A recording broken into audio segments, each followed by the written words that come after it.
The ship descended through clouds that moved in perfect spirals. Park Do-won pressed his face to the window like a child, but what he saw did not fill him with wonder. It filled him with dread. The city below was beautiful in a way that made his stomach turn. Every building was the same height. Every street crossed at perfect angles. The trees grew in rows so straight they looked painted. Even the rivers seemed to flow in curves that matched some formula he could not name.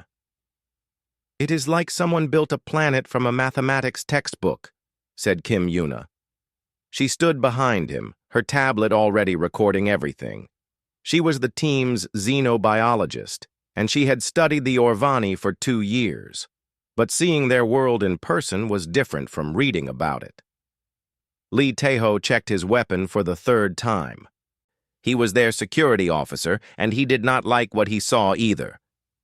"A species this obsessed with order will not tolerate anything that breaks their patterns," he said.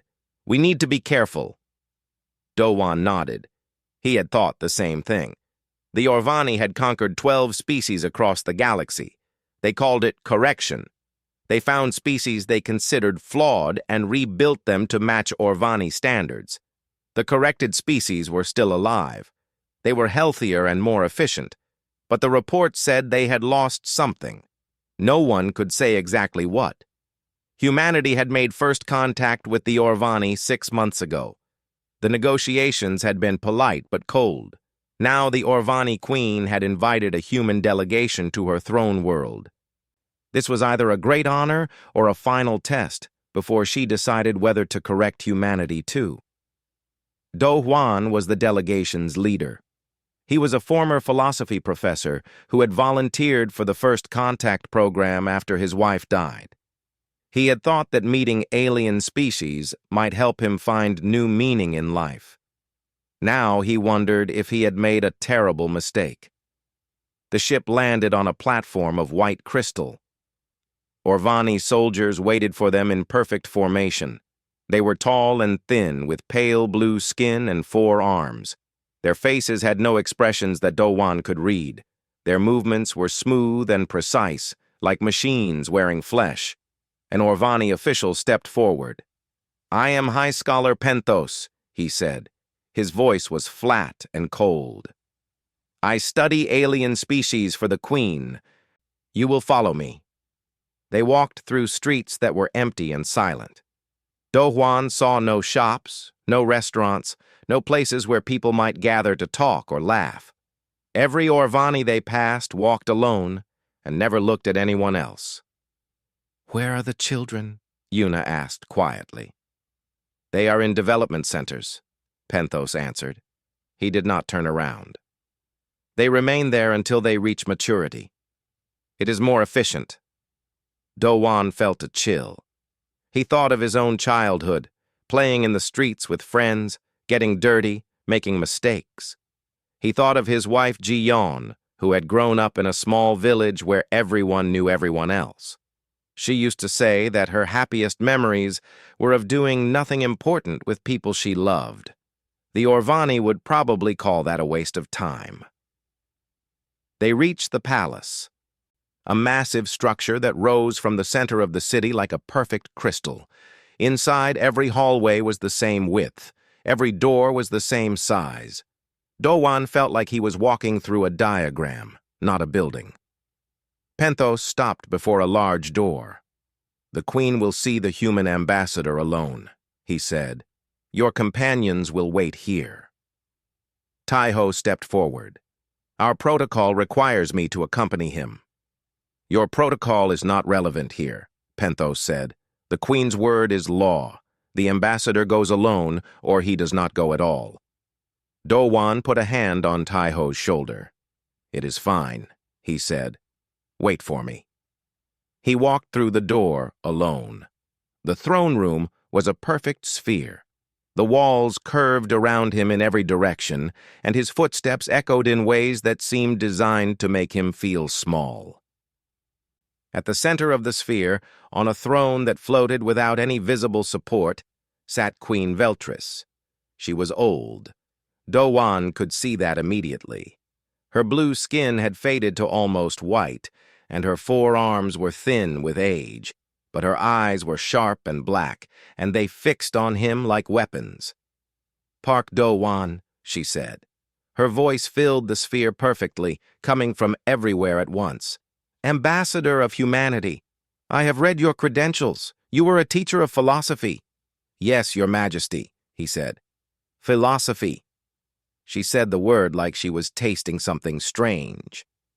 "The study of questions that have no answers. Your species seems to enjoy wasting time on such things." Do-wan had prepared a diplomatic speech. He had practiced it for weeks, but looking at the Queen now, he knew that speech would be useless. She did not want diplomacy. She wanted something else. "I have studied your species," the Queen continued. "You are weak. You are short-lived. Your bodies are fragile and your minds are full of contradictions. By every measure we use, you should not have survived. And yet you have spread across your world and into space. You have built civilizations and destroyed them and built them again. You make no sense to me." She leaned forward on her throne. "But there is one thing about your species that makes less sense than all the rest. You produce something called art. You spend your limited time and resources making objects and sounds that serve no practical purpose. Before I decide whether humanity is worth preserving as you are, I must understand why. So I will ask you once, human. Define beauty for me." Do-wan's mouth went dry. He had expected questions about human government or technology or military strength. He had not expected this. "Your Majesty," he said carefully, "beauty is a complex concept. It means different things to different people." "That is not an answer," the Queen said. "That is an evasion. I am not asking what beauty means to different humans. I am asking what it is. Define it, precisely, completely. If you cannot, then I will conclude that it is simply a flaw in human thinking, a corruption we will need to correct." Do-wan understood now. This was not a philosophical discussion. This was a test. If he failed, the Orvani would correct humanity. They would remake his species into something more efficient, more logical, more perfect. And something essential would be lost forever. "Your Majesty," he said, "I ask for 1 day to prepare my answer. This question deserves more than a hasty response."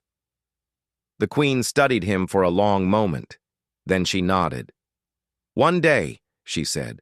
"Return tomorrow at this hour, and bring me an answer worth hearing, human. Your species depends on it." Do-wan bowed and left the sphere. His hands were shaking. He had 1 day to define beauty in a way that an alien queen could understand. 1 day to save humanity. Do-wan did not sleep that night. He sat in his quarters and stared at the wall while his mind raced in circles. How could he explain beauty to a species that saw imperfection as disease? How could he make the Queen understand something that humans felt in their bones but could barely put into words? Yuna brought him tea and sat across from him. "Tell me exactly what she said," she asked. He told her everything. When he finished, Yuna's face was pale. "This is bad," she said. "I studied the species they corrected. The Valeth used to have music and dance. After correction, they stopped. The Orvani could not understand why those things mattered, so they removed the capacity for them. They thought they were helping. And now the Valeth are more efficient," Do-wan said. "Yes, but the reports say they never laugh. They never cry. They work and eat and sleep and nothing else." Yuna shook her head. "The Orvani did not kill them, but they took something that made them alive." Taiho stood by the door with his arms crossed. He had been listening in silence. Now he spoke up. "Just tell her what she wants to hear. Tell her beauty is symmetry and mathematical precision. That is what the Orvani value. Make her think we are like them." "I cannot," Do-wan said. "The Orvani can smell deception. Their senses are too sharp. If I lie, she will know immediately. And then she will never trust anything humans say again." "Then tell her a partial truth," Taiho said. Humans do value symmetry sometimes. We find it in architecture and music and faces. Focus on that. Do-Wan shook his head. If I only tell her that part, she will think that is all beauty is. She will correct everything else. She will remove our ability to find beauty in broken things, in struggle, in imperfection. He looked at his hands. She will make us like the Valith, efficient and empty. The room fell silent. Do-Wan closed his eyes and tried to think. What was beauty, really? He had taught philosophy for years. He had read all the great thinkers. But now, when it mattered most, their words felt hollow. He thought about his students. He thought about the books he had loved. He thought about his childhood and his parents, and the small apartment where he grew up. None of it seemed like an answer. Then he thought about Ji-Yeon. She had been a painter. They met at a university event when he was a young professor, and she was finishing her art degree. She was not the most talented painter in her class. Her technique was not perfect, but something in her work made people stop and stare. He asked her once what made her paintings special. She had laughed at the question. I do not know, she had said. Maybe because I struggle. I fight with every painting. I fail and try again and fail again. Maybe people can see that in the work. Maybe struggle is what makes it real. A year after they married, she started to get sick. Her hands began to shake. The doctor said it was a condition that would only get worse. There was no cure. She would lose control of her hands slowly over years. Do-Wan had expected her to stop painting. Instead, she painted more. She worked every day, even when her hands shook so badly she could barely hold a brush. Why do you keep doing this? He had asked her one night. She was crying from frustration. Her latest painting was covered with shaky lines and smeared colors. Why torture yourself? You could find another way to create. You could direct other painters or teach. Ji-Yeon had wiped her eyes and looked at him. Because the struggle is part of it, she said. Perfect lines would say nothing. Anyone can make perfect lines. But these lines are mine. They show who I am and what I fight. They are true. She had kept painting until the end. Her last painting hung in their home back on Earth. It was a landscape of mountains at sunset. The lines were shaky and the colors bled into each other. By any technical standard, it was flawed. It was the most beautiful thing Do-Wan had ever seen. He opened his eyes. Yuna and Taiho were watching him. I know what I have to do, he said, but I need to show her, not just tell her. I need to bring her things that prove what I mean. What things? Yuna asked. Do-Wan thought for a moment. 3 things. A bowl, a song, and a photograph. He explained what he needed. Yuna found the song in the ship's cultural database. It was a recording of an old street musician from Busan, singing a traditional folk song. His voice was rough and worn and imperfect, but something in it made Do-Wan's chest tight every time he heard it. The bowl was harder. Do-Wan had brought it from Earth as a personal item. It was a ceramic tea bowl that had broken years ago. Instead of throwing it away, he had repaired it in the traditional way, filling the cracks with gold. The technique was called kintsugi. It turned damage into decoration. It made the bowl more valuable because of its scars, not despite them. The photograph was the hardest of all. It was a picture of Ji-Yeon painting in her studio. Her hands were shaking, and there was paint on her face, and she was smiling. She looked tired and frustrated and alive. Do-Wan held the photograph for a long time. He had not looked at it in months. It hurt too much, but now he understood why he had to bring it. He was not just defining beauty for the queen. He was defending everything that made life worth living. The Orvani think perfection is the highest goal, he said to Yuna and Taiho. They think flaws are problems to be solved. But what if flaws are where meaning lives? What if beauty is not about being perfect? What if it is about being true? Taiho frowned. Do you think the queen will understand that? I do not know, Do-Wan admitted. But I have to try. Because if I only show her the parts of humanity that match what the Orvani already believe, then we have already lost. We will become a copy of them instead of ourselves. He put the photograph in his pocket and held the bowl in his hands. The gold lines caught the light and glowed. Tomorrow, he would walk back into that perfect sphere and face the most powerful being he had ever met. He would show her broken things and call them beautiful. He would ask her to see value in imperfection. It was probably hopeless. The queen had ruled for thousands of years. She had never doubted her beliefs before. Why would she start now? But Do-Wan thought about Ji-Yeon, painting through pain. He thought about her hands shaking as she made something true. Maybe the struggle was the point. Maybe trying against impossible odds was exactly what beauty meant. He would find out tomorrow. The queen did not receive him in the throne room this time. Instead, a servant led Do-Wan through narrow corridors to a smaller chamber deep in the palace. The room was round like all Orvani rooms, but it felt more private, more personal. Queen Veltris sat on a simple chair instead of her floating throne. Without the echoing sphere to amplify her presence, she looked older, more real. "You brought objects," she said, looking at the bowl in his hands and the bag over his shoulder. "Interesting. Most species try to impress me with words alone." "Words can only explain, Your Majesty," Do-Wan said. "I want you to see." He set the kintsugi bowl on the table between them. The queen leaned forward and studied it. Her 4 hands moved around it, examining it from every angle. "This is damaged," she said. "Yes, it broke many years ago." "But you repaired it." She traced the gold lines with one finger. "Why did you not simply replace it? This repair must have taken significant time and resources. A new bowl would have been more efficient." "That is true," Do-Wan said.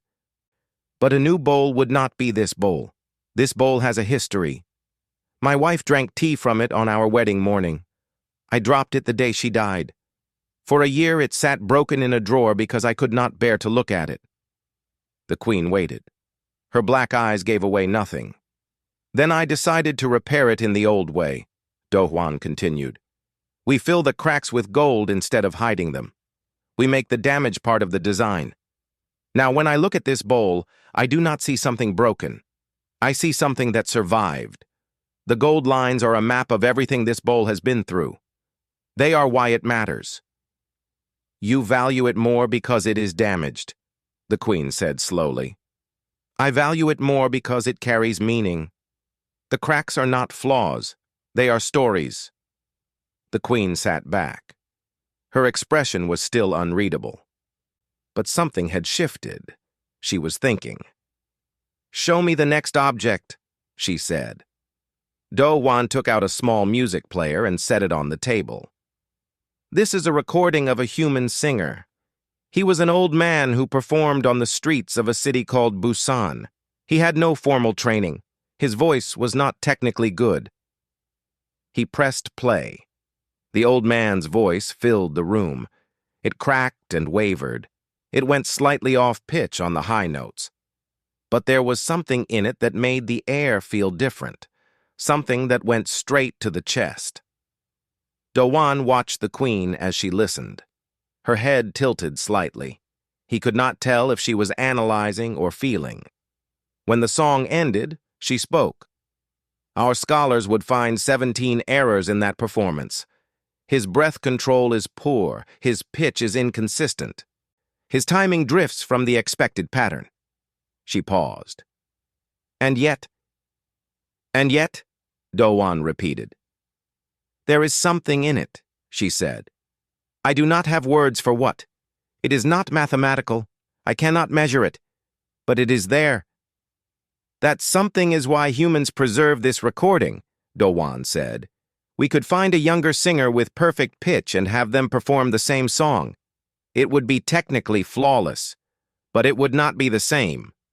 "Why not?" Do-Wan thought about how to explain. "That old man's voice carries his life inside it. 80 years of breathing and speaking and laughing and crying. Every meal he ate, every cold he caught, every song he ever sang before this one. His voice is not perfect, but it is true. It could only come from him. The Queen looked at the music player. You value truth over perfection. We value both, but when we must choose, we choose truth. Even when truth is flawed. Especially then, Do-Hwan said. Anyone can make something perfect if they have enough time and resources, but only one person can make something true to who they are. That is why we treasure the old man's imperfect song. A perfect version would be beautiful. His version is his. The Queen was quiet for a long time. Do-Hwan could hear his own heartbeat. He did not know if he was reaching her or driving her further away. Finally, she spoke again. The third object. Do-Hwan reached into his bag and took out the photograph. His hand trembled slightly as he set it on the table. This is my wife, he said.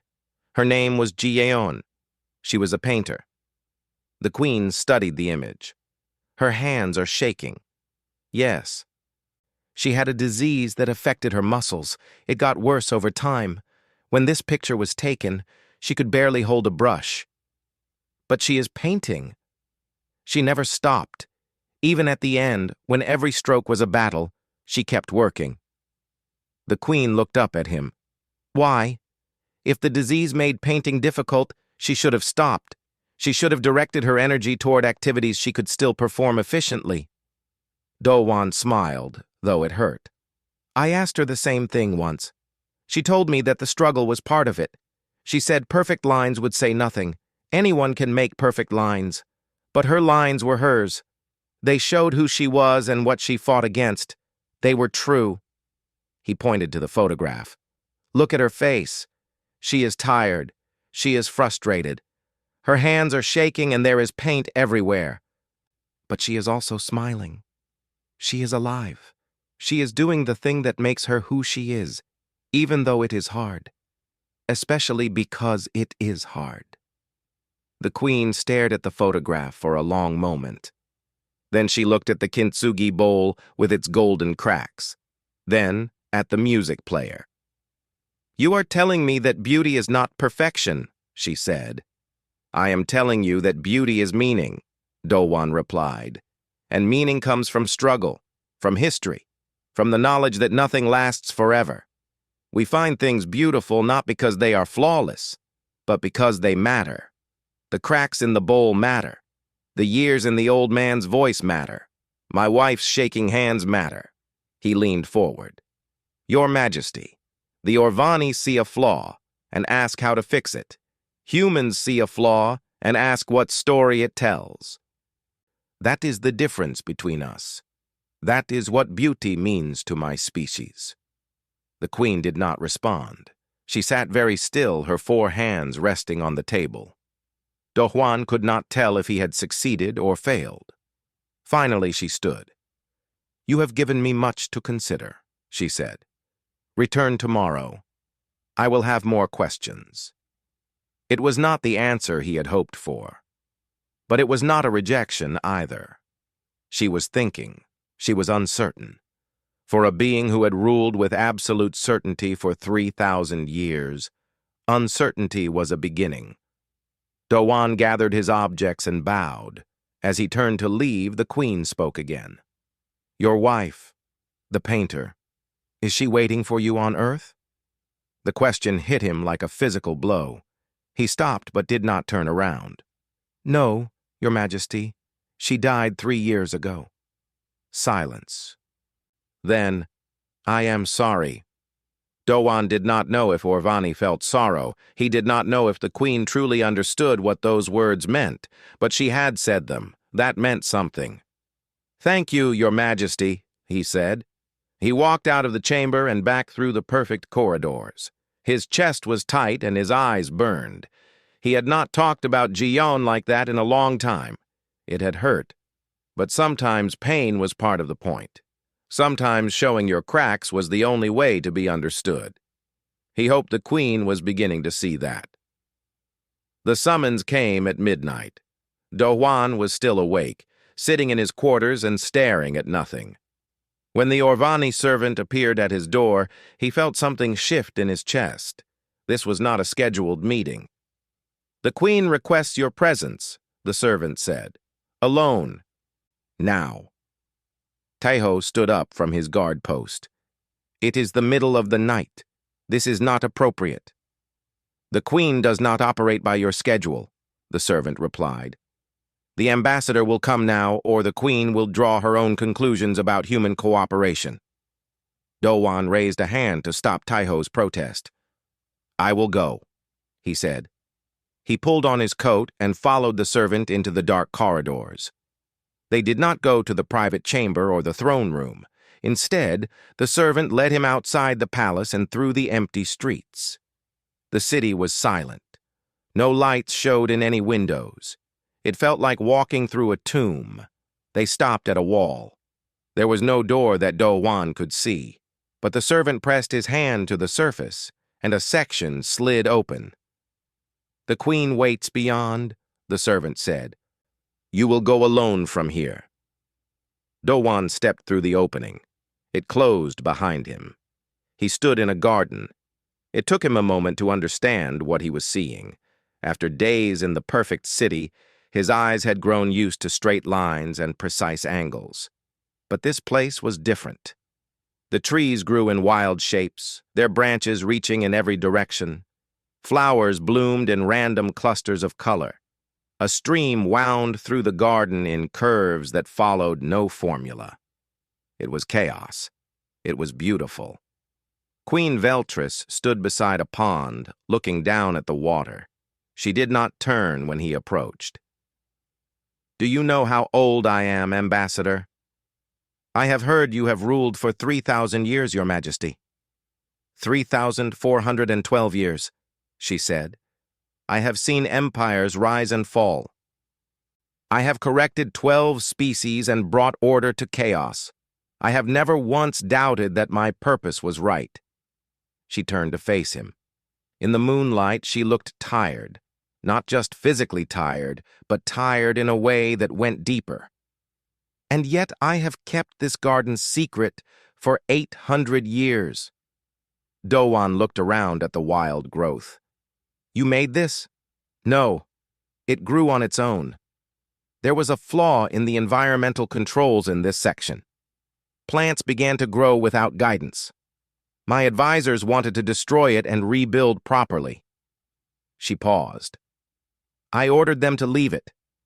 I told them I would use it for study, to understand how systems fail.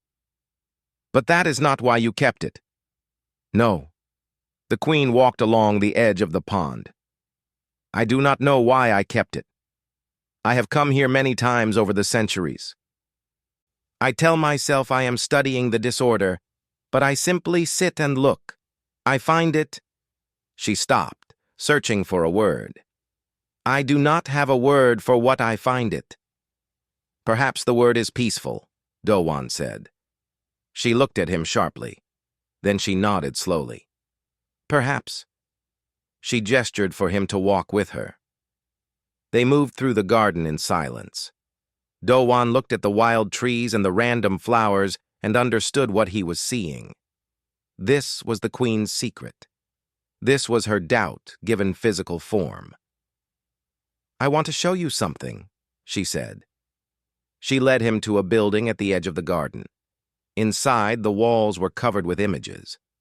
Do-Wan stepped closer and saw that they were recordings, before and after images of the species the Orvani had corrected. The first species was called the Valith. Before correction, they had large eyes and long fingers and bodies that moved in flowing, graceful ways. After correction, their bodies were more compact and efficient. Their eyes were smaller. They stood straight and still. "The Valeth used to dance," the Queen said. "It was central to their culture. They danced to celebrate, to mourn, to communicate. We determined that dance was inefficient and served no productive purpose. After correction, they no longer felt the urge to dance." She moved to the next set of images. The Morin used to build structures that served no function except to be beautiful. Towers and arches that held nothing up and contained nothing. We corrected them. Now they only build what is necessary. Image after image, species after species. All of them had lost something. Songs, stories, decorations, rituals. Things the Orvani considered useless. Things that had made each species unique. "Do you see what we did?" the Queen asked. "We made them better by every measure we use. They are healthier. They live longer. They are more productive. They do not waste resources on pointless activities." "But they do not dance," Do Juan said. "They do not sing. They do not make beautiful things just because they can. No, they do not." The Queen stared at the images of the Valeth. "I have reviewed our metrics for this species many times. Every measurement shows improvement, and yet something is gone. I can see it in their eyes. They are alive, but they are not. They do not live," Do Juan said quietly. The Queen turned to him. Her black eyes were intense. "How can that be? We gave them everything they need to survive and prosper. We removed their flaws. We made them perfect." "You measured what they could do," Do Juan said. "You did not measure what they felt." Silence. The Queen stood very still. "When the Valeth danced," Do Juan continued, "they were not being efficient. They were expressing joy or sorrow or love. They were connecting with each other. They were saying, 'I am here. I am alive. I feel things.' You took that away. You left them with bodies that work perfectly and hearts that are empty." The Queen walked out of the building and back into the garden. Do Juan followed her. She stopped beside a tree that grew in a twisted, wild shape. "For 800 years I have come to this garden," she said. "I never understood why. It breaks every rule we have. It is disordered and inefficient and wrong by every standard I believe in." She reached out and touched the twisted bark. "And yet I cannot stop coming here. I cannot make myself destroy it." "Because it is beautiful," Do Juan said. "Yes." The word came out like a confession. "But I do not understand why. It matches nothing we value. It has no symmetry, no precision, no purpose. Why should I find it beautiful?" Do Juan looked at the wild garden and the ancient Queen and understood that he was seeing something no other alien had ever seen. This was her vulnerability, her doubt, her crack. "Your Majesty," he said, "I think you find it beautiful because it is free. It grew without rules. It became what it wanted to become. Every tree and flower here is true to itself, not to some formula. That is what you see when you look at it. That is what draws you back." The Queen did not respond. She stood with her hand on the tree, looking at the twisted branches. "You kept this garden secret because you were ashamed?" Do Juan continued. "You thought your reaction to it was a flaw in yourself. But it is not a flaw. It is the part of you that understands what the Valeth lost. It is the part of you that knows perfection is not enough." The Queen lowered her hand. When she spoke, her voice was quiet. "My people would call this weakness. My people would call it wisdom." She looked at him. For the first time, he thought he saw something in her eyes that might have been emotion. "There is a word for what I feel when I am here," she said. "You used it yesterday when you spoke of your wife. Longing. Yes. I am longing for something I do not have. Something I removed from other species because I did not understand it." She paused.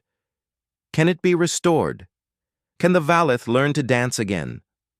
Do Juan thought about the question carefully before answering. "I do not know," he said honestly.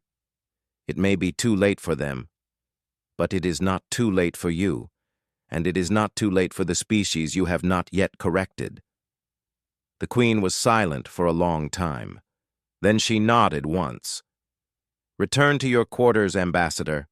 I have much to consider. Tomorrow I will announce my decision about humanity." Dowan bowed and turned to leave. At the edge of the garden, he looked back. The queen still stood beside the twisted tree, one hand touching its bark. He did not know what she would decide, but he knew something had changed. For the first time in 3,000 years, the queen was questioning everything she believed. Whatever happened next, that was a beginning. The throne room was full. Dowan had never seen so many Orvani in one place. They stood in perfect rows, their faces blank and their bodies still, hundreds of black eyes watching, waiting.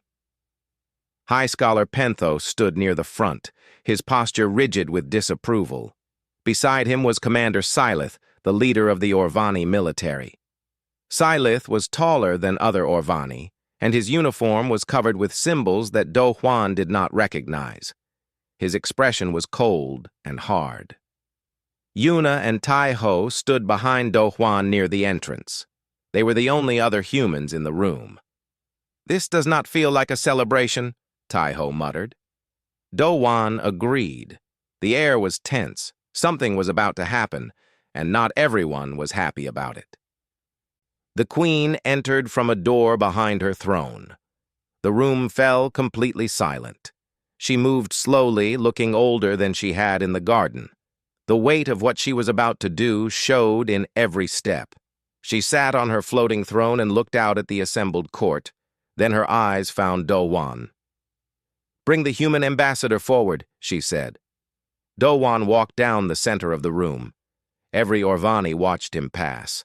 He felt like a small animal surrounded by predators. He stopped at the base of the throne and bowed. "Park Do Juan," the queen said, "Ambassador of humanity, you came here to ask for alliance with the Orvani Empire. Instead, I asked you a question. I asked you to define beauty." The court was silent, waiting. "You showed me objects," the queen continued. "A broken bowl repaired with gold. A song sung by an imperfect voice. A photograph of a woman painting with shaking hands. You told me that beauty is not perfection. You told me that beauty is meaning. That meaning comes from struggle and history and the knowledge that nothing lasts." She paused. Do Juan did not breathe. "I have thought about your words for many hours," she said. "I have considered them against everything I know and believe, and I have reached a conclusion." She stood up from her throne. The room shifted. This was not normal. Queens did not stand to address their courts. "Ambassador," she said, "I am going to give you one more chance to explain your definition. But this time, you will explain it to my entire court. You will show them what you showed me, and they will judge whether your answer is worth hearing." Do Juan felt the trap closing around him. This was a test, but not just for him. The queen was testing her own people. She wanted to see how they reacted to human ideas. And from the look on Commander Sylith's face, some of them would not react well. "I understand, Your Majesty," Do Juan said. "May I have my objects brought to me?" The queen nodded. A servant appeared with the kintsugi bowl, the music player, and the photograph. Do Juan set them on a table that rose from the floor. He looked out at the sea of Orvani faces, hundreds of beings who had spent their entire lives believing in perfection. He was about to tell them they were wrong. "This is a bowl," he said, holding it up so everyone could see. "It broke many years ago. Instead of replacing it, I repaired it in the traditional human way. We fill cracks with gold. We make the damage visible instead of hiding it." Murmurs from the crowd. Penthos stepped forward. "This is inefficiency," he said loudly. "The time and resources spent on repair could have been used to create a new perfect bowl. This is exactly the kind of waste we correct in other species." "You are right that it is not efficient," Do Juan said. "But efficiency is not the only value. This bowl has a history. It was a gift from my wife. She drank from it on our wedding day. I dropped it when she died. For a long time, I could not look at it without pain." The murmurs grew quieter. They were listening. When I repaired it, I chose to make the cracks visible because they are part of the bowl's story. Now, when I hold it, I do not see something broken. I see something that survived. I see memory and love and loss. I see meaning. He set the bowl down and picked up the music player. This is a song performed by an old human man. He was not a professional musician. His voice is rough and imperfect. By your standards, this recording should be destroyed and replaced with a better version. He pressed play. The old man's voice filled the throne room. Cracked, wavering, imperfect. Beautiful. When it ended, Do Juan spoke again. You could find a young singer with a perfect voice to perform this song. It would be technically flawless. But it would not be this song. This voice carries 80 years of life. Every breath, every word, every laugh and cry. A perfect voice would be beautiful. This voice is true. Commander Silith pushed forward through the crowd. Truth is not beauty, he said sharply. Truth is fact. Beauty is form and symmetry and precision. What you call truth is simply imperfection that you have chosen to value for sentimental reasons. Yes, Do Juan said. Sentimental reasons, emotion, feeling, the things that make life worth living. Silith's eyes narrowed. Those things are weaknesses. They cloud judgment. They lead to inefficiency and error. We have removed them from corrected species for their own benefit. You have removed their ability to feel joy, Do Juan replied. To feel love. To feel the satisfaction of creating something that matters to them. You have made them efficient machines in bodies that used to house souls. The room erupted. Orvani voices rose in argument. Some were angry, some were uncertain. Do Juan saw younger Orvani in the back looking at each other with expressions he had not seen before. Doubt. Curiosity. Silence! The Queen's voice cut through the noise. The room went still. She looked at Do Juan. Show them the photograph. He picked it up with hands that trembled slightly. He held it high so everyone could see. This is my wife, he said. Her name was Ji-yun. She was a painter. She had a disease that made her hands shake. By the end of her life, she could barely hold a brush. He looked at the image. Ji-yun smiling through frustration and pain, doing the things she loved even though it hurt. She never stopped painting, he said. I asked her once why she kept going when it was so hard. She said that the struggle was part of it. Perfect lines would say nothing. Her lines showed who she was and what she fought. They were true. He lowered the photograph and looked at the court. You see imperfection as a problem to solve. We see it as a story to tell. You see beauty as symmetry and precision. We see beauty as meaning, and meaning requires struggle, loss, and the knowledge that nothing lasts forever. He stepped forward. His voice grew stronger. You have corrected 12 species. You have made them healthier and more efficient. But I ask you this. Do they still sing? Do they still dance? Do they still make things just because they can? Do they still feel joy? Silence. When you correct a species, you do not kill them. But you take something that made them alive. You measure their bodies and their productivity, but you cannot measure their hearts. You cannot put a number on the feeling of creating something true. So you remove it because you do not understand it. He looked directly at the Queen. I know you understand, Your Majesty. I know there is a place where you go to see things that grow wild and free. I know you have listened to the old man's song and felt something you cannot name. I know that part of you knows what was lost. The court was completely still. Every Orvani stared at the Queen. They were waiting to see what she would do. Commander Silith stepped toward the throne. Your Majesty, this human is dangerous. His ideas are a corruption that will weaken our people. I recommend immediate quarantine of the human species and a full review of this ambassador's influence on... Enough! The Queen's voice was quiet, but it carried through the entire room. Silith stopped mid-sentence. She looked at him, then at Penthos, then at the rest of her court. "The ambassador will return tomorrow," she said. "I will announce my decision about humanity then." She turned and walked out of the throne room without another word. The court erupted again as soon as she was gone. Arguments broke out everywhere. Dowan saw Orvani pushing toward him, some angry, some curious. Taiho grabbed his arm. "We need to leave, now!" They pushed through the crowd and out of the throne room. Behind them, Dowan could hear Commander Silith shouting orders. Tomorrow the Queen would decide the fate of humanity. And whatever she decided, the Orvani would never be the same. He had cracked their certainty. Now he had to hope the light would get through. Dowan stood at the window of the human quarters and watched Orvani gather in the streets below. This had never happened before. The perfect city did not allow for crowds. But tonight, groups formed on corners and in plazas, talking in urgent voices. "The whole planet is like this," Yuna said. She was monitoring communications on her tablet. "Reports are coming in from every major city. People are arguing. Some are saying the Queen has lost her judgment. Others are saying she is finally opening her eyes." "Which side is bigger?" Taiho asked.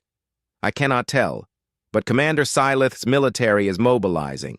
He is moving ships into position around the planet." She looked up. "I think he is preparing for the Queen to make a decision he does not like." Dowan turned from the window. He would move against his own queen? "He would move to protect the Empire as he sees it," Yuna said. "Silith believes in Orvani perfection completely. If the Queen shows weakness, he may decide she needs to be corrected too." The word hit Dowan hard. Corrected. They would remove whatever made the Queen doubt. They would make her certain again, make her perfect. They would destroy the part of her that kept a wild garden secret for 800 years. A knock at the door made them all freeze. Taiho drew his weapon and moved forward. But when the door opened, it was not soldiers. It was young Orvani, 3 of them, barely adults by the look of them. They stood in the hallway with nervous expressions. "We want to talk to the human ambassador," one of them said. "Please, we have questions." Taiho looked at Dowan. Dowan nodded. The young Orvani came inside and sat on the floor.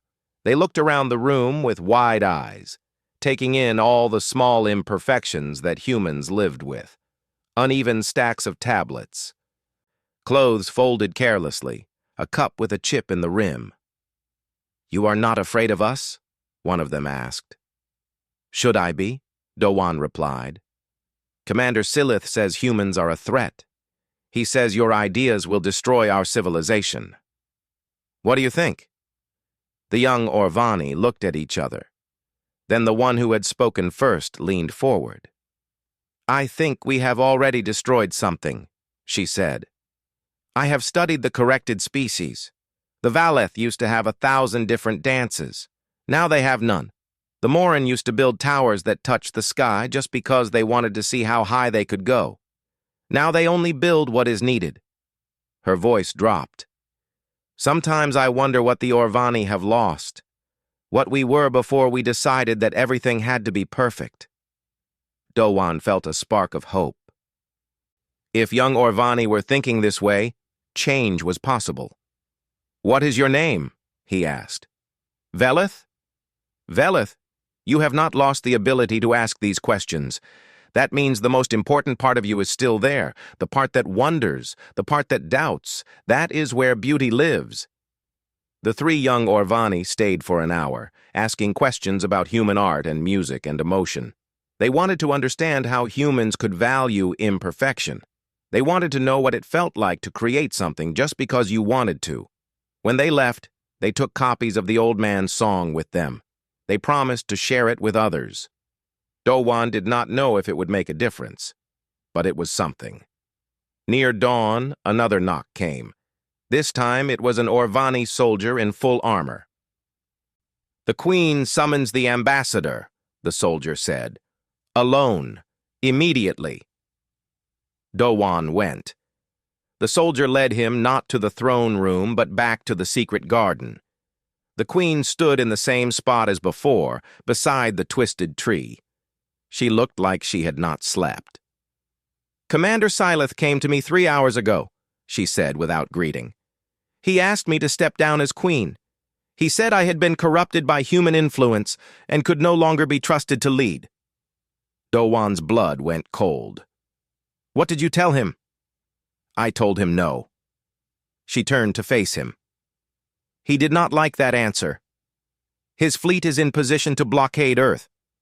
If I decide to ally with humanity, he will prevent any contact between our species. If I decide to correct humanity, he will support me completely." "So you are trapped."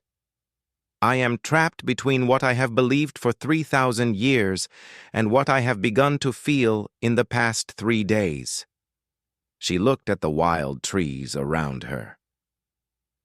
"I do not know if I have the strength to change.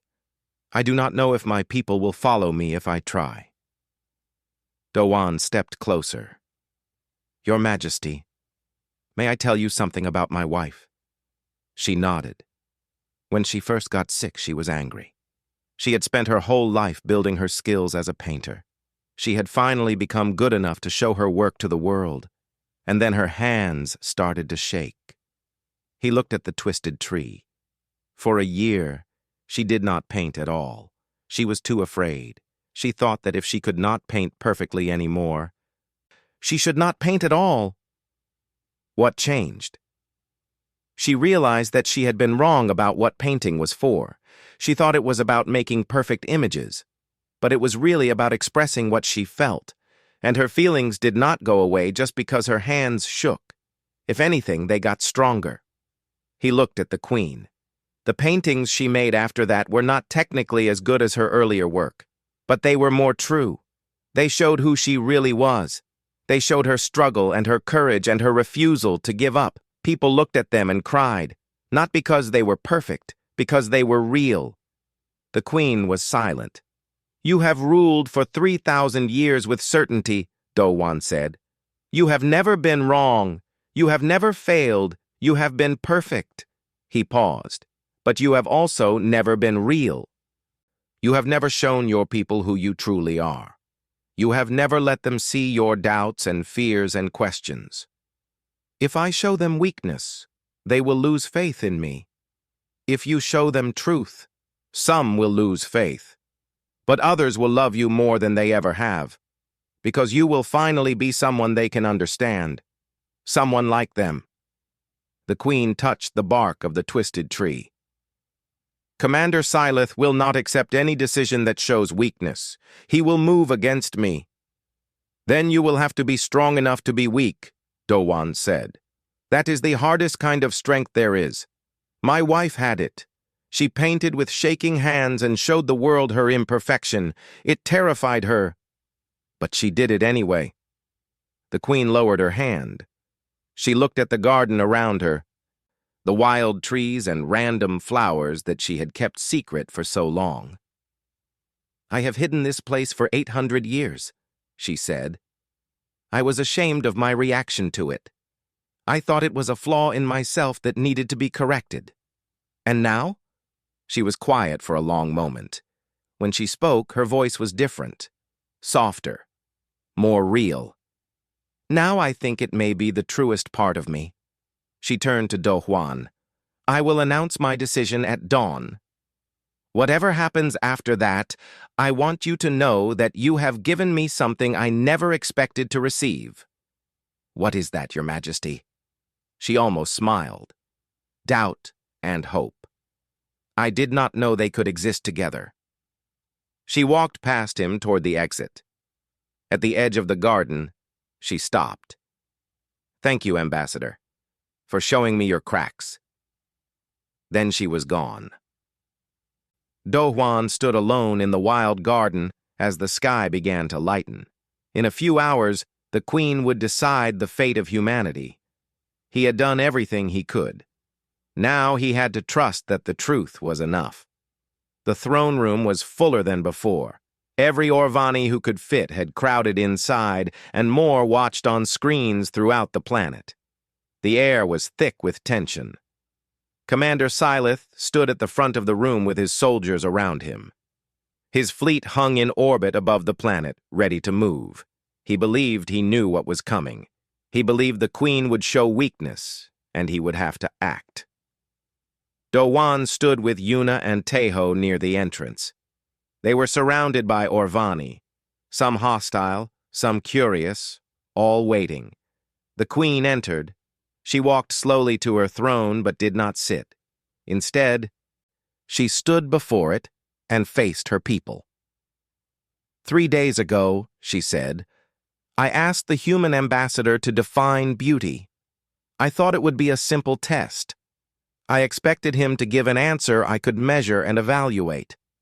I expected to find humans either compatible with our values or in need of correction. She paused. Her eyes swept across the room. I was not prepared for what he told me. She began to walk, moving among her people instead of standing above them. Dowan had never seen an Orvani queen do this. He showed me a broken bowl repaired with gold.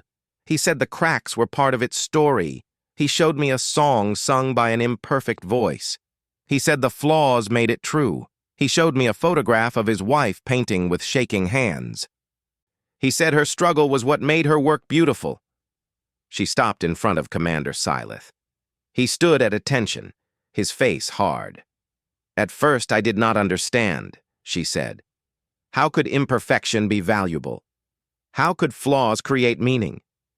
We have spent millennia removing flaws from ourselves and others. We have corrected 12 species to make them better. How could this human tell me we were wrong? She turned away from Syleth and walked toward the center of the room. But then I began to think about the species we corrected. The Veleth used to dance. Now they do not. The Morin used to build towers just to see how high they could reach. Now they only build what is necessary. We made them more efficient. We made them healthier. By every measure we use, they are improved. She stopped. But they do not dance. They do not build for joy. They do not sing or paint or tell stories. We measured what they could do, but we did not measure what they felt. We removed their imperfections and did not realize that their imperfections were where their meaning lived. The room was completely silent.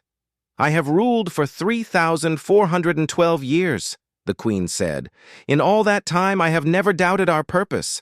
I have never questioned what we believe. I have been certain. She looked at Dowan. This human taught me that certainty is not wisdom. Wisdom is the courage to question. Wisdom is the strength to admit that we might be wrong. Wisdom is looking at our cracks and asking what story they tell instead of rushing to fill them. She turned back to her people. I have made a decision about humanity. I will not be correcting them. Murmurs rippled through the crowd. Syleth's hands tightened at his sides. But that is not all, the Queen continued. I am also suspending all corrections, effective immediately. We will conduct a full review of every species we have changed. We will try to understand what was lost, and we will ask if it can be restored. The room erupted. Orvani shouted over each other. Some voices were angry, calling this betrayal and weakness. But Dowan saw other faces. Younger Orvani with wide eyes and open expressions. Orvani who looked relieved, like they had been waiting for someone to say this for a long time. Syleth stepped forward. Your Majesty. His voice cut through the noise. The room went quiet. You have been influenced by human corruption. You are no longer fit to lead. I ask you to step down for the good of the Empire. The Queen looked at him calmly. No. Then I will have no choice but to act for the good of our people. You will try. The Queen's voice was steady, but I do not think you will succeed. She looked past Syleth to the crowd behind him. How many of you have wondered what we lost? How many of you have looked at the corrected species and felt that something was missing? How many of you have doubted but been afraid to speak? Silence. Then, slowly, hands began to rise. First a few, then more. Young Orvani and old, soldiers and scholars. More and more hands rose until Silith was surrounded by doubt. He looked at them with disbelief. You would side with this weakness? You would destroy everything we have built? We would question it, the Queen said. We would examine it. We would ask if it is truly what we want. That is not weakness, Commander. That is the beginning of wisdom. Velith, the young Orvani who had visited Dohwan in the night, stepped forward from the crowd. I stand with the Queen, she said loudly. Others joined her. Soon half the room had moved to stand behind the Queen. Silith looked at his remaining supporters. Then he looked at his soldiers. Dohwan could see him calculating. Finally, he lowered his head. I will not move against my Queen, he said, but I will not support this madness either. I request permission to withdraw to the outer territories. Granted, the Queen said. Go in peace, Commander. Perhaps one day you will understand. Silith turned and walked out of the throne room. Some of his soldiers followed. Most did not. The Queen watched him go. Then she turned to Dohwan. Ambassador, she said, I have a request. He stepped forward. Your Majesty, will you teach us, not just about beauty, about meaning, about truth, about finding value in imperfection? She paused. Will you help us learn to see what we have been blind to? Dohwan thought about Ji-yon. He thought about her paintings and her struggle and her smile through pain. He thought about the old street musician singing with his worn voice. He thought about the kintsugi bowl with its golden cracks. I cannot teach you to see it, Your Majesty, he said. I can only show you where to look. You will have to feel it yourself. The Queen nodded slowly. Then show us where to look. That will be enough. 1 week later, Dohwan prepared to return to Earth. His mission was complete, but it was also just beginning. Humanity and the Orvani would work together now. There would be exchange programs and cultural missions. Humans would teach the Orvani about art and music and the value of imperfection. The Orvani would share their science and technology. Both species would change. Before he left, the Queen summoned him to her garden one last time. She held something in her hands. A gift, she said, a seed from the oldest tree in this garden. I have kept this place secret for 800 years, but secrets should not last forever. Dohwan took the seed. It was small and dark and ordinary looking, but he knew what it meant. I will plant it somewhere special, he said. I hope it grows wild, the Queen replied. I hope it grows imperfect and strange and true. He smiled. It will. 3 months later, Dohwan stood in a cemetery on Earth. The sky was gray and rain was falling. He did not mind. Rain was part of life. He knelt beside Ji-yon's grave and dug a small hole in the earth. He placed the seed inside and covered it with soil. This is for you, he said quietly. It is from a queen who spent 3,000 years believing in perfection. She learned that she was wrong. She learned it from your story, from your shaking hands, and your determination, and your truth. He touched the small mound of earth. It will grow wild here. The branches will twist and reach in every direction. The shape will be random and imperfect and free, and it will be beautiful, because it will be true. He stood and looked at the grave. Rain ran down his face like tears, but he was smiling. Far away on a planet of perfect cities, a queen walked through her wild garden and listened to an old man's song. She did not understand yet why it moved her, but she was learning. And across the galaxy, species that had forgotten how to dance began to remember. The cracks filled with gold.